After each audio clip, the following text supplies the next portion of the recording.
عاشورہ کا دن جو ہے 10 محرم الحرام، یاد رہے کہ ہسٹری آف یونیورس میں، اس کائنات کی ہسٹری میں اگر موسٹ امپورٹنٹ ڈیز کی لسٹ بنائی جائے تو اس میں سے ایک دن عاشورہ کا بھی ہے۔ بہت بڑے بڑے ہسٹوریکل جو واقعات ہوئے وہ عاشورہ ہی کے دن یعنی 10 محرم الحرام کو ہوئے۔ 10 محرم الحرام کو ہی حضرت آدم علیہ السلام پیدا ہوئے۔ پہلا انسان اس دنیا میں جس کی تخلیق کی گئی وہ 10 محرم الحرام۔ حضرت آدم علیہ السلام کی جب توبہ قبول ہوئی وہ بھی 10 محرم الحرام۔ انہیں جنت میں جس دن داخل کیا گیا وہ بھی 10 محرم الحرام۔ یاد رہے عاشورہ کا ہی دن تھا کہ جس دن عرش، کرسی، آسمان، زمین، سورج اور ستارے یہ سب جو بنائے گئے یہ بھی 10 محرم کا دن تھا۔ دنیا میں سب سے پہلی بارش جس دن نازل ہوئی وہ بھی 10 محرم الحرام ہی کا دن تھا۔ اچھا جناب، پھر اسی طرح حضرت ابراہیم جن کو ابو الانبیاء کہا جاتا ہے، ان کی ولادت بھی 10 محرم الحرام کو ہوئی۔ نمرود کی آگ سے جو نجات ملی وہ دن بھی 10 محرم الحرام ہی کا تھا۔ یہی وہ دن تھا جب حضرت موسیٰ علیہ السلام اور آپ کی امت کو فرعون سے نجات ملی، اس کا لشکر جو دریائے نیل میں غرق ہوا وہ بھی 10 محرم الحرام ہی کا دن تھا۔ حضرت عیسیٰ روح اللہ علی نبینا علیہ السلام کی ولادت بھی 10 محرم الحرام کو ہوئی۔ آسمانوں کی طرف جب انہیں اٹھایا گیا وہ بھی دن 10 محرم الحرام تھا۔ اسی دن حضرت نوح علیہ السلام کی جو کشتی ہے وہ کوہ جودی پر آ کر ٹھہری تھی۔ یہی وہ دن تھا جب حضرت سلیمان علیہ السلام کو ملک عظیم عطا کیا گیا، ان کو ایک عظیم حکومت جو عطا کی گئی وہ بھی 10 محرم الحرام کا دن تھا۔ حضرت یونس علیہ السلام جو مچھلی کے پیٹ سے نکالے گئے وہ دن بھی 10 محرم الحرام تھا۔ حضرت یعقوب علیہ السلام کی بینائی کا جو ضعف، کمزوری جو تھی وہ دور ہونے کا دن بھی 10 محرم الحرام تھا۔ حضرت ایوب علیہ السلام نے بڑا صبر کیا، بڑی تکلیفیں سہی۔ جس دن آپ کی مصیبتوں کو دور کیا گیا، تکلیف کو رفع کیا گیا، وہ دن بھی 10 محرم الحرام کا تھا۔ اسی دن کا روزہ پہلے کی امتوں میں مشہور تھا، یہاں تک کہا گیا کہ رمضان کے روزوں سے پہلے عاشورے کا روزہ فرض تھا، بعد میں وہ منسوخ کیا گیا اور رمضان کے روزے آ گئے۔ اتنا امپورٹنٹ ڈے ہے، مگر پھر ایک ایسا واقعہ ہوا کہ جس نے واقعی بڑے تاریخی واقعات ہیں، لیکن اس واقعے نے اس کائنات کو ہلا کے رکھ دیا۔ رہتی دنیا کے لیے ایک ایسی مثال بن گیا وہ واقعہ، ظلم و جفا کی ایک ایسی آندھی چلائی گئی۔ نبی پاک علیہ السلام کے پیاروں، آپ کی آل اور آپ کے نواسوں کے ساتھ جو کیا گیا کربلا کے میدان میں کہ کئی دن کے بھوکے پیاسے ہیں، اور جس بات پر زیادہ تکلیف ہوتی ہے تو یہ سب کچھ کرنے والے بھی جو تھے وہ بھی کلمہ پڑھنے والے تھے، اپنے آپ کو نبی پاک ہی کا امتی کہنے والے تھے، اور انہوں نے آقا کی آل کے ساتھ ایسا کیا۔ وہ بھی 10 محرم الحرام ہی کا دن تھا۔ آج شب عاشور ہے، ہم بڑی زبردست لائٹوں میں سکون سے بیٹھے ہیں، تھوڑی دیر بعد اذان عشاء ہوگی، ہم نماز پڑھیں گے، شاید لنگر بھی کھائیں گے، گھر جا کے سو جائیں گے۔ تصور کیجئے تقریباً 1380 سال پہلے کربلا کے تپتے ریگستان پر بھی یہ رات آئی تھی۔ اس رات کیا ہوا تھا اور اس رات سے پہلے کا سینیریو کیا تھا، کس طرح یہ قافلہ وہاں پہنچا تھا اور کس تکلیف میں وہ رات گزاری تھی۔ ذرا سوچئے تو صحیح کہ آج میری اور آپ کی فیملی ساتھ ہو اور ہماری فیملی کے ساتھ کوئی چھوٹی سی ڈیفیکلٹی آ جائے، ہم کہتے ہیں یار مجھ پر آ جائے غم نہیں ہے، بچوں پر، فیملی پر کوئی تکلیف نہ آئے۔ ہم اپنی فیملی کو، اپنے گھر والوں کو ہمیشہ کمفرٹ دینے کی کوشش کرتے ہیں، دینا بھی چاہیے۔ شریعت بھی یہی کہتی ہے کہ اپنی فیملی کے ساتھ اچھا برتاؤ رکھیں، ان کو ٹیک کیئر کریں، مگر وہ بھی تو ایک فیملی تھی نا، اور وہ فیملی کتنی اعلیٰ، عرفہ اور کس مرتبے والی فیملی تھی۔ ذرا سوچو تو صحیح، جب تک یہ بات سمجھ نہیں آئے گی نا کہ یہ واقعہ جن لوگوں کے ساتھ ہوا تھا ان کا سٹیٹس کیا تھا، ان کا مرتبہ کیا تھا، ان کا مقام کیا تھا، تب تک اس ظلم کی شدت کا اندازہ نہیں ہوگا، تب تک اس واقعے کی جو شدت ہے اس کا اندازہ نہیں ہوگا۔ یہ کون لوگ تھے؟ اللہ اکبر، نواسہ رسول امام حسن اور امام حسین وہ ہیں رضی اللہ تعالی عنہم کہ آقا فرماتے کہ یہ دونوں جنت کے پھول ہیں، میرے یہ دونوں بیٹے، حدیث پاک کا مضمون ہے، جنتی جوانوں کے سردار ہیں۔ جنتی کہہ دینا ہی بہت تھا، ہے جس کو جنتی کہا گیا، نبی پاک کی زبان سے جس کے لیے جنتی نکلا وہ بڑی بات ہے۔ صرف جنتی نہیں، جنتی جوانوں کے سردار ہیں۔ یہ وہ لوگ ہیں، امام حسین کے بارے میں آتا ہے، آقا فرماتے حسین مجھ سے ہیں اور میں حسین سے ہوں۔ نبی پاک کے امام حسین اور امام حسن کا ایک بڑا کمال کا ایک لقب ہے، بہت سارے القاب بڑے بڑے بزرگوں کو ملے مگر یہ لقب کسی اور کو نہ ملا، اور وہ یہ ہے راکب دوش مصطفیٰ۔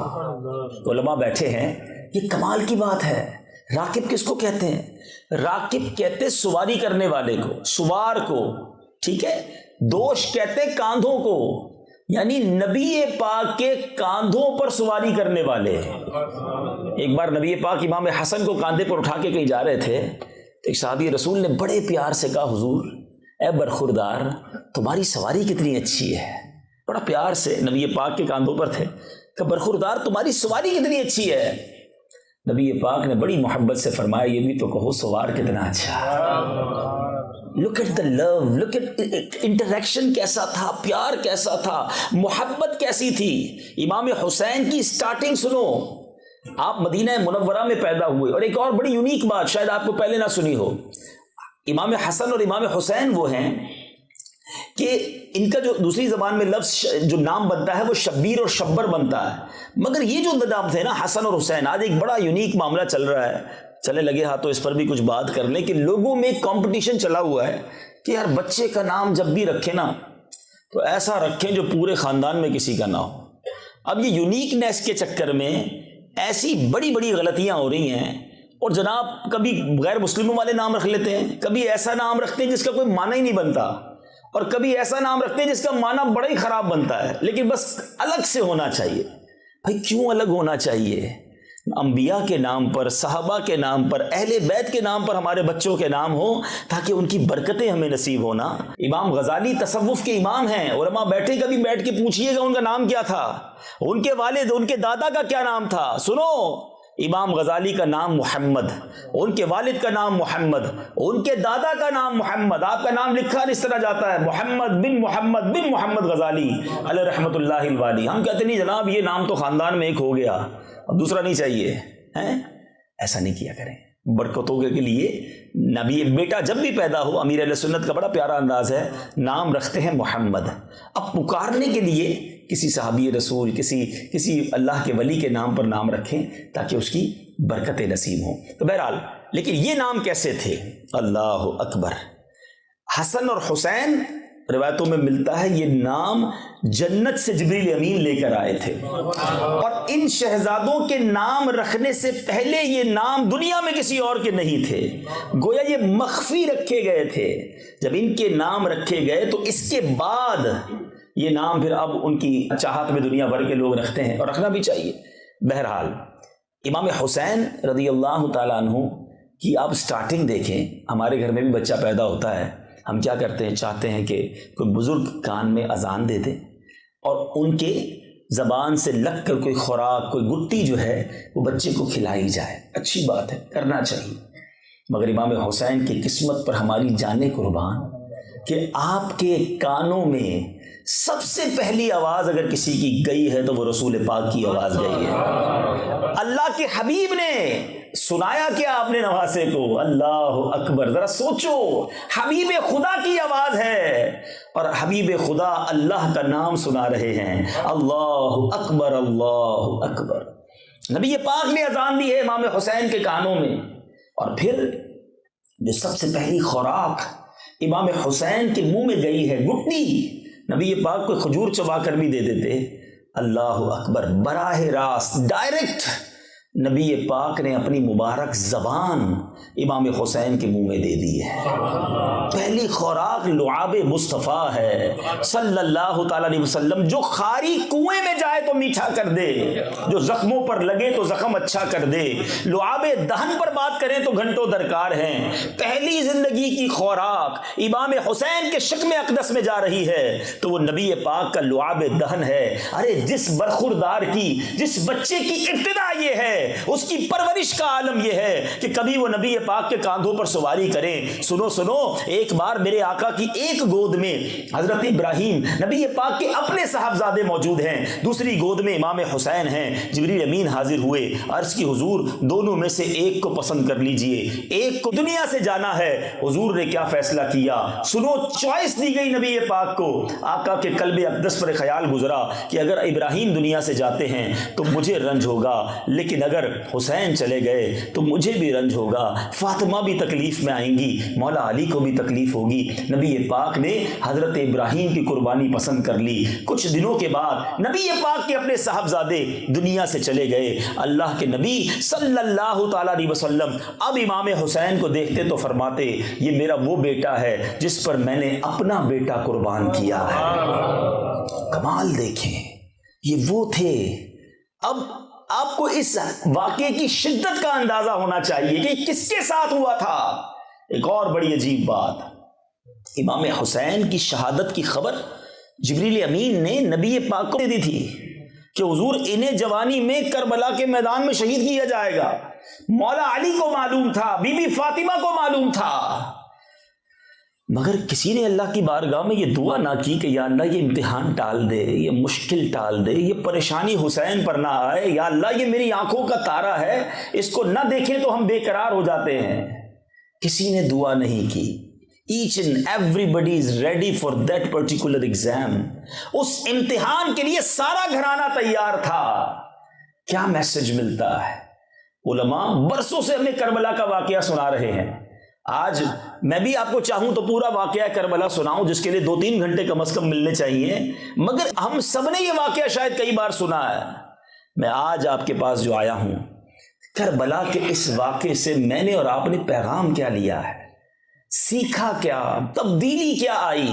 پہلا سبق لیجئے، امتحان کا معلوم تھا مگر تیاری تھی امتحان میں پیش ہونے کی۔ پیچھے نہ ہٹے، شکوے نہ کیے، شکایات نہ کی، کمپلین نہ کی، بلکہ کربلا کے میدان میں آنکھوں کے سامنے لاشیں گرتے رہے۔ کسی ایک اہل بیت کے فرد نے اللہ کی بارگاہ میں یہ نہ کہا کہ مولا ہم تو نمازیں بھی پڑھتے ہیں، ہم تو روزے بھی رکھتے ہیں، ہم تو آل رسول ہیں، اے اللہ نبی پاک تو ہمیں یہ کہا کرتے اور ہمارے ساتھ یہ ہو رہا ہے۔ انہوں نے نہ کہا۔ اور آج ہم پر تھوڑی سی مشکل آ جائے، تھوڑی سی پریشانی، تھوڑا سا کاروبار ڈاؤن، تھوڑا سا جاب میں پرابلم، تھوڑا ڈاکیومنٹس کا مسئلہ، تھوڑا فیملی ایشو ہے، تھوڑی طبیعت خراب، کیا کرتے ہیں؟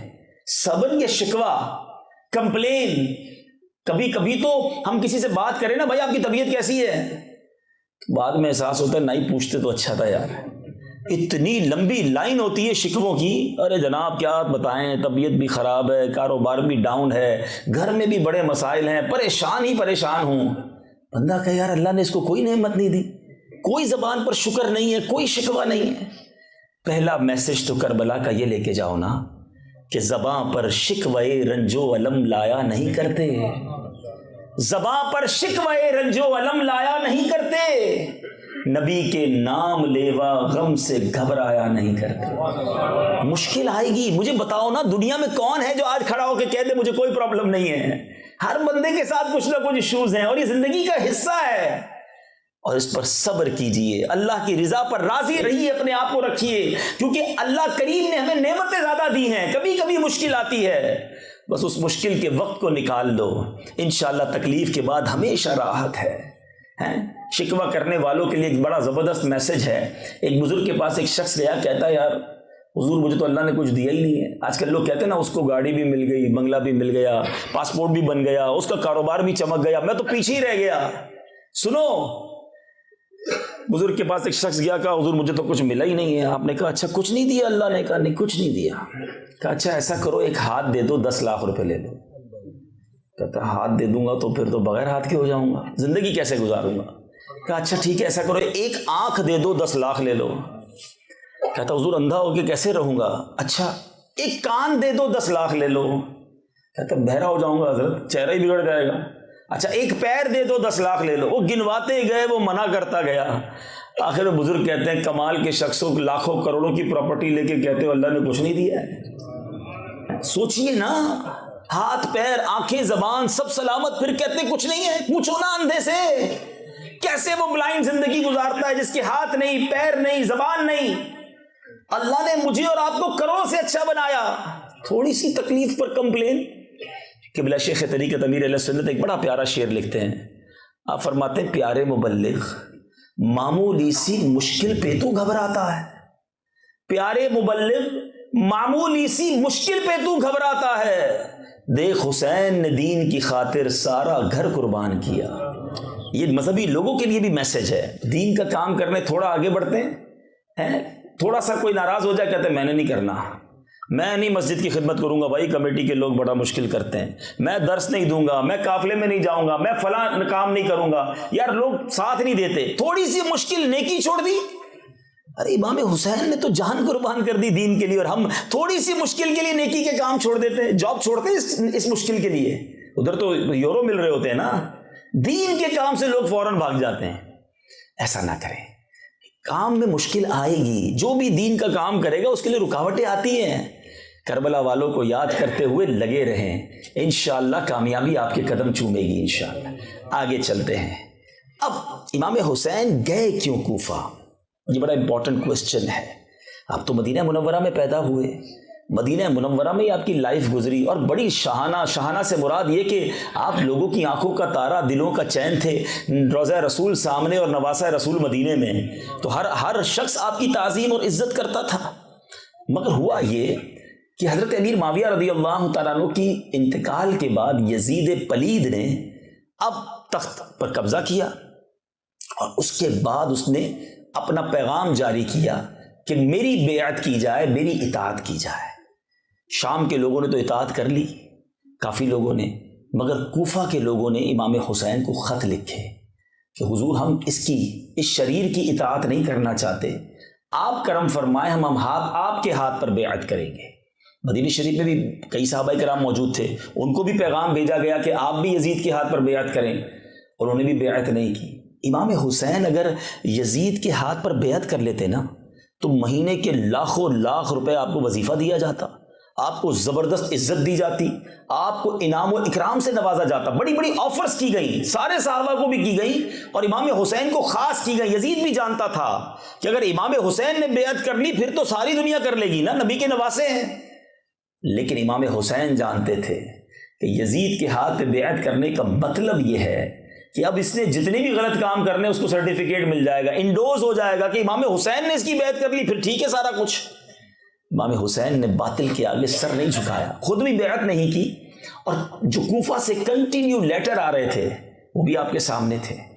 انہوں نے کہا حضور آپ آئیے، ہم آپ کا بھرپور استقبال کریں گے، عزت کے ساتھ آپ کو بٹھائیں گے اور آپ کے ہاتھ پر بیعت کریں گے۔ امام حسین نے مدینہ چھوڑا، بڑے رنج میں نبی پاک کے روضے پر پورے قافلے نے حاضری دی، آنسو بہائے، نبی پاک سے گویا الوداع مانگی، اور وہاں سے مکے آ گئے۔ مکے شریف پہنچے تو بڑے بڑے صحابہ کرام امام حسین کے پاس آئے کہ حضور آپ نہ جائیں۔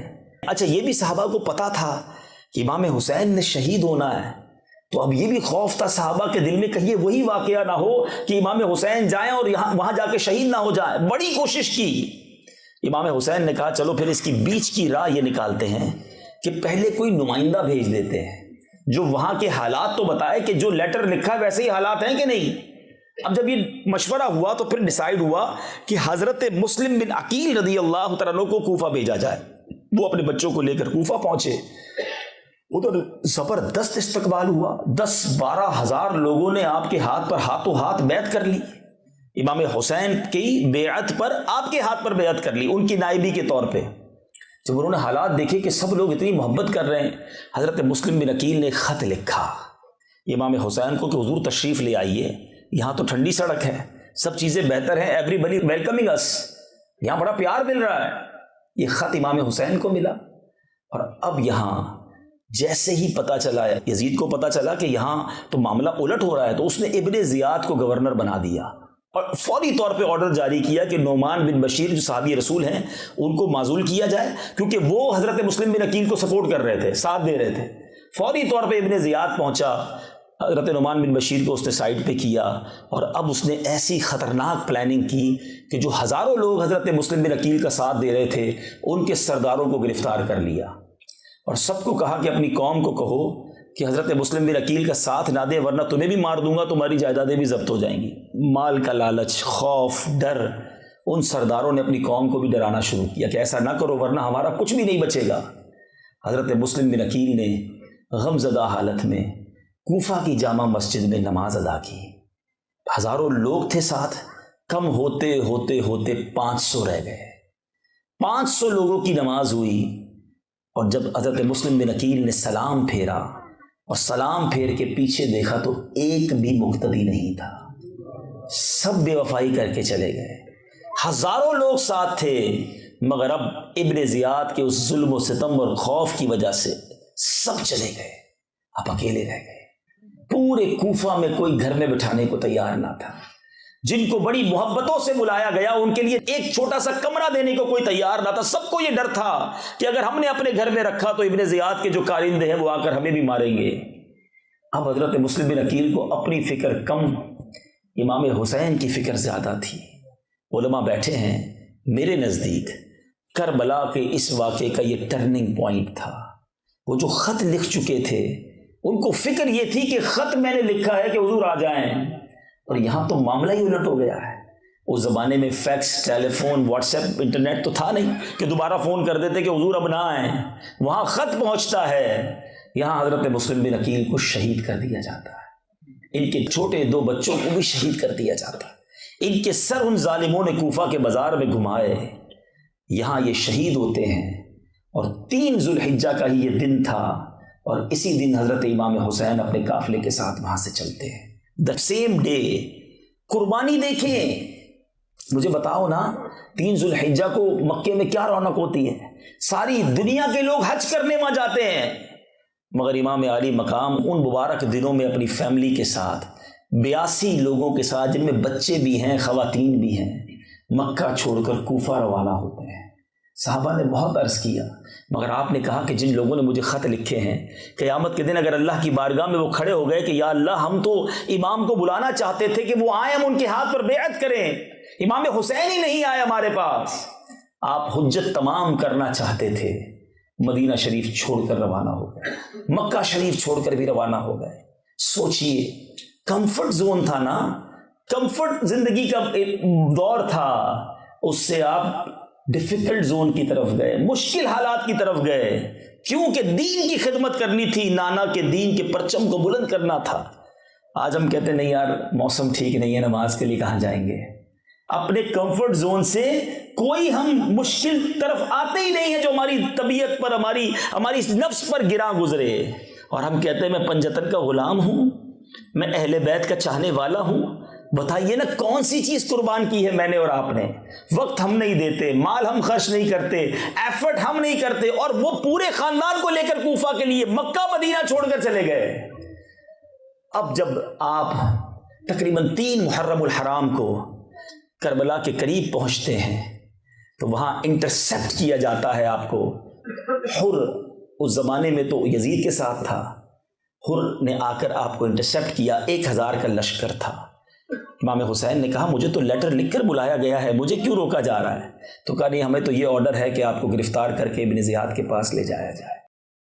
امام حسین نے کہا کہ میرے پاس تو خط ہے، میں تمہیں خط دکھا رہا ہوں، دیکھو مجھے لوگوں نے بلایا ہے۔ وہ کہتا حضور میں اور کچھ نہیں جانتا، آرڈر یہی ہے کہ آپ کو گرفتار کر کے لے جانا ہے۔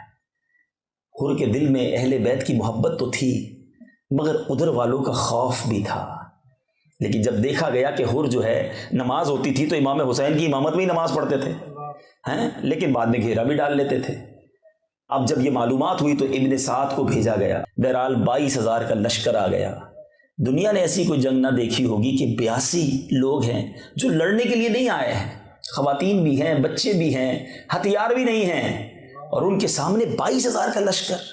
وہ سارے جانتے تھے کیا جانتے تھے کہ ان کی رگوں میں شیر خدا کا خون ہے، ان سے لڑنا آسان نہ ہوگا، انہیں گرفتار کرنا آسان نہ ہوگا، پیر کانپتے تھے، ہاتھ کانپتے تھے ان سے لڑنے کے لیے۔ بہرحال طویل واقعہ ہے کہ کیا کیا ظلم ہوا، نہر فرات سامنے تھا مگر پانی بند کر دیا گیا۔ حضرت علی اصغر 6 ماہ کے ہیں، جب ان کے لیے پانی مانگنے کے لیے آگے جایا گیا تو ان کے گردن پر بھی تیر چلا دیا گیا۔ ایک ایک کر کے نبی پاک کے گلشن کے پھول شہید ہوتے گئے، اور آخر کار 10 محرم الحرام کو امام حسین ہیں، اور آپ نے کربلا کے اس میدان میں ایک تاریخی خطبہ دیا ہے۔ میٹھے اسلامی بھائی، آج بھی اس خطبے کو سنیں تو عقل حیران ہو جاتی ہے کہ اس خطبے کو سننے کے بعد بھی کوئی ظالم ایسا ہو سکتا ہے کہ جو اس خطبے کو سننے کے بعد بھی نہ لرز جائے اور اپنے ارادوں سے پیچھے ہٹ جائے۔ اللہ اکبر۔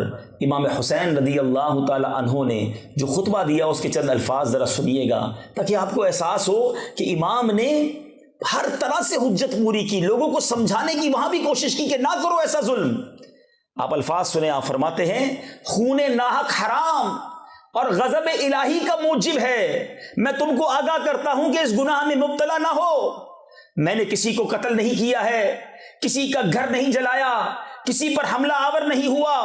اگر تم میرا شہر میں آنا نہیں چاہتے تو مجھے واپس جانے دو، میں تم سے کسی چیز کا طلبگار نہیں ہوں، تمہارے در پہ آزار نہیں، تم کیوں میری جان لینے کے در پہ ہو؟ تم کس طرح میرے خون کے الزام سے بری ہو سکتے ہو؟ روز محشر تمہارے پاس میرے خون کا کیا جواب ہوگا؟ اپنا انجام سوچو، اپنی عاقبت پر نظر ڈالو، پھر یہ بھی سمجھو کہ میں کون ہوں، میں بارگاہ رسالت میں کس چشم کرم کا منظور نظر ہوں، میرے والد کون ہیں، میری والدہ کس کی لخت جگر ہیں، میں انہی بطول زہرا کا نور دیدہ ہوں جن کے پل صراط پر گزرتے ہوئے عرش سے ندا کی جائے گی کہ اے اہل محشر اپنے سر جھکاؤ، اپنی آنکھیں بند کرو، خاتون جنت 70,000 حوروں کو رکاب سعادت میں لے کر گزرنے والی ہے۔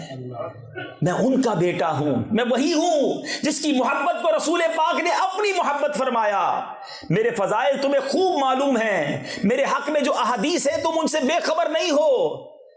اللہ اکبر، ایسا خطبہ! مگر لالچ انسان سے کیا کچھ کروا سکتی ہے۔ اس پورے واقعے سے جو سبق زبردست لینا ہے نا، بعض اوقات لوگ سیٹسفائی ہو جاتے ہیں، کہتے ہیں یار میں نمازی، حاجی، زکوٰۃ دینے والا، روزے رکھنے والا، بس بہت ہو گیا، الحمدللہ میں دین پر ہوں۔ یقیناً آپ اگر دین پر ہیں تو اچھی بات ہے، لیکن ایک بات سیکھنے والی ہے کہ اپنے آپ کو مطمئن نہ سمجھیں، اپنے آپ پر مطمئن نہ ہو جائیں۔ جب انسان پر اقتدار، مال اور ہوس کا نشہ آتا ہے، آپ بھی پاکستان سے خبریں آتی ہوں گی، سنتے ہوں گے، دنیا کے اور ملکوں سے بھی آتی ہیں، 4 سال، 5 سال، 6 سال کی بچوں کے ساتھ جو واقعات ہوتے ہیں، یہ جب ہم سنتے ہیں تو کبھی کبھی خیال آتا ہے کہ انسان نے کیا ہوگا، جانور نے کیا ہوگا، انسان تو ایسا کام نہیں کر سکتا۔ مگر پتہ یہ چلا، یہ کربلا کا واقعہ بتاتا ہے کہ جب لالچ، شیطان کے بار حاوی ہو جائیں تو انسان وہ کچھ کر گزرتا ہے جس کو عقل بھی قبول نہیں کرتی ہے۔ تو آج میں اور آپ بھی اللہ سے بس یہی دعا کرتے رہیں کہ اللہ ہمارا ایمان سلامت رکھے، ہمیں نفس و شیطان کے واروں سے محفوظ رکھے، ہمیں دنیا کی لالچ اور مال کی لالچ اور اقتدار کی لالچ سے محفوظ فرمائے۔ یاد رکھیے نبی پاک علیہ الصلوۃ والسلام فرماتے ہیں 2 بھوکے بھیڑیے بکریوں میں چھوڑ دیے جائیں، وہ اتنا نقصان نہیں پہنچاتے جتنا کہ مال اور مرتبے کا لالچ انسان کے دین کو نقصان پہنچاتا ہے۔ سمجھنا یہ ہے کہ ہمیں اللہ تعالیٰ مال اور اقتدار کے نشے سے اور اس کی لالچ سے محفوظ فرمائے۔ آج امام حسین کے چاہنے والے بیٹھے ہیں، کربلا والوں کے چاہنے والے بیٹھے ہیں، مگر آج مال ہی کی وجہ سے تو مسلمان شراب بیچنے پر مجبور ہو جاتا ہے نا۔ مسلمان بھی کہلاتا ہے اور خنزیر کا گوشت بھی بیچ رہا ہوتا ہے، مسلمان ہی کہلاتا ہے اور حرام روزی بھی کما رہا ہوتا ہے۔ یزید نے اور اس کے قافلے والوں نے مال کے لالچ میں تو یہ کیا تھا نا۔ مجھے بتاؤ، مال کی لالچ میں حرام کام کرنا حسینی طریقہ یا یزیدی طریقہ؟ اپنے آپ سے پوچھو نا۔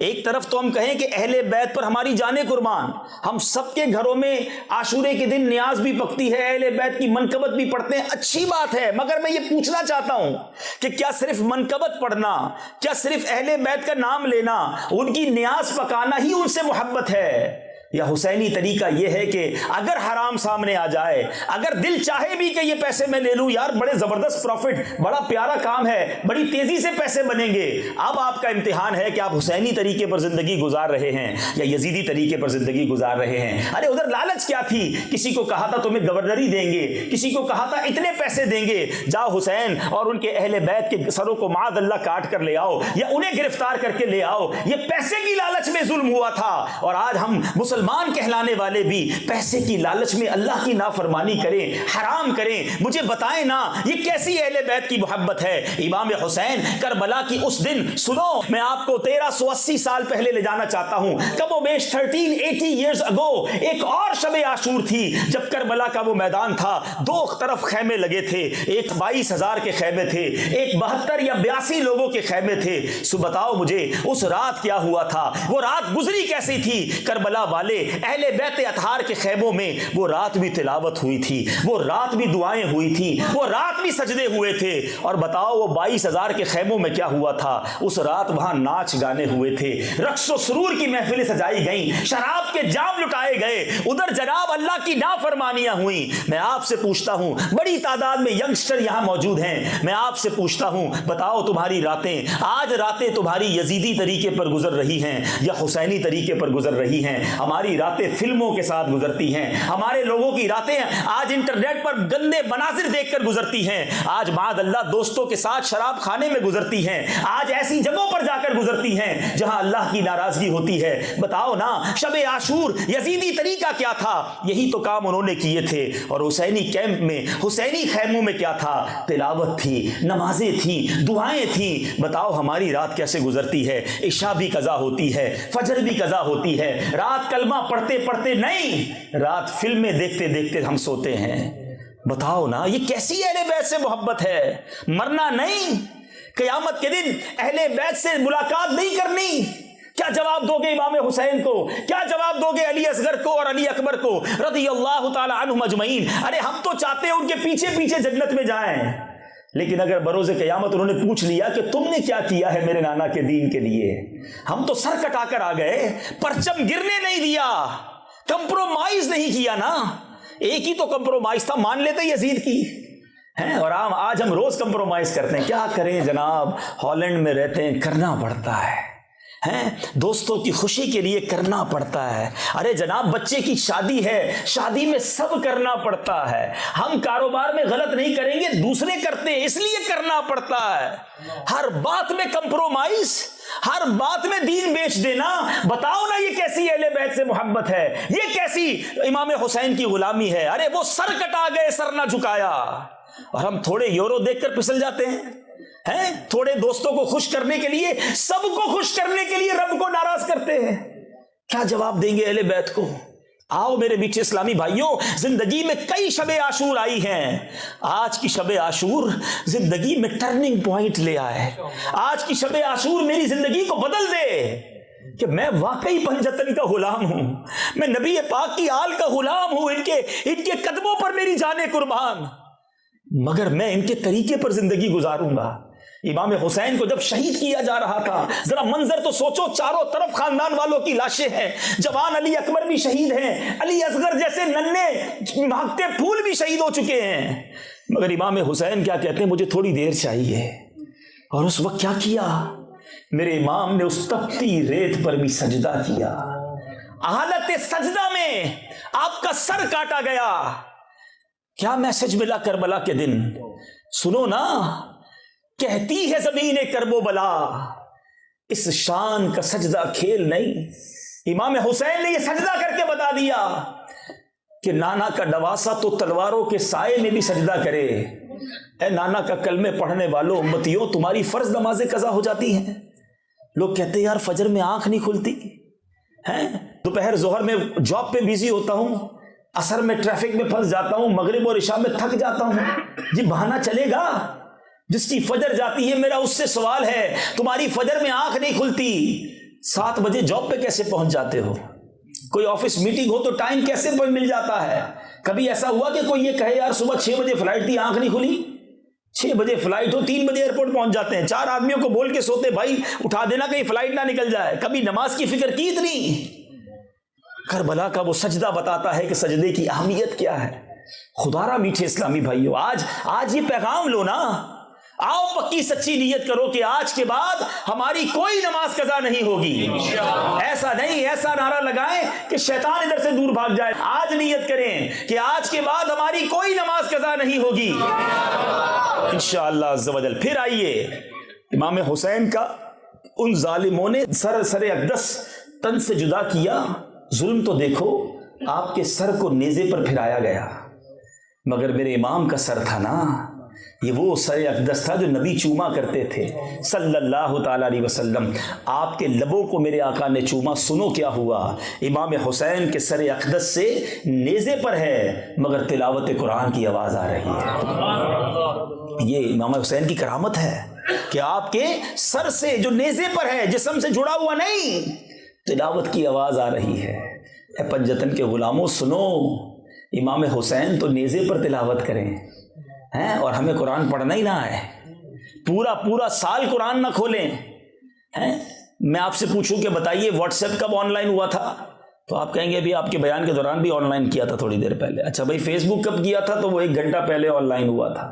فلاں سافٹ ویئر تو 2 گھنٹے پہلے، فلاں تو 4 گھنٹے پہلے۔ قرآن کب آن لائن کیا تھا، وہ رمضان میں آن لائن کیا تھا۔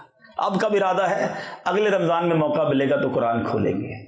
سارے سافٹ ویئر روز کئی بار online, Quran offline. اور آپ کو پتہ ہے جب میں اور آپ قبر میں جائیں گے نا، سارے سافٹ ویئر آف لائن ہو جائیں گے، قرآن قبر میں بھی آن لائن رہے گا۔ تو اس کو تھامو نا جو قبر میں کام آئے گا۔ قرآن پڑھنے کا ٹائم نہیں ہے، قرآن سمجھنے کا ٹائم نہیں ہے۔ آؤ یہ پیغام لو کربلا کے اس میدان سے، the message of Karbala for all of you، کہ انشاءاللہ ہم روزانہ قرآن پاک پڑھیں گے۔ یہ ہے حسینی طریقہ نا، یہ ہے اہل بیت سے محبت کا انداز۔ یقیناً نیاز منانا، یاد منانا، جلسے کرنا، مرکبت پڑھنا بڑی اچھی بات ہے، مگر مزہ یہ ہے کہ اس بار کوئی کہے یار تم تو بڑے چینج ہو گئے ہو، 5 وقت نماز پڑھ رہے ہیں، روز قرآن پڑھ رہے ہیں، جھوٹ نہیں بولتے، وہ حرام روزی بھی چھوڑ دی تم نے، تو آپ کہیں کہ بس اہل بیت کی محبت دل میں ایسی گھر کر گئی ہے کہ یہ عاشورہ آیا میری زندگی کو بدل کے چلا گیا۔ یہ زندگی کا ٹرننگ پوائنٹ بناؤ آج۔ اللہ سے دعا ہے جو صحیح باتیں ہوئیں اسے یاد رکھنے، اس پر عمل کرنے کی توفیق عطا فرمائے۔ جو غلطیاں ہوئیں اللہ کریم اپنے حبیب کے صدقے معاف فرمائے، صحابہ اور اہل بیت کی سچی غلامی عطا فرمائے۔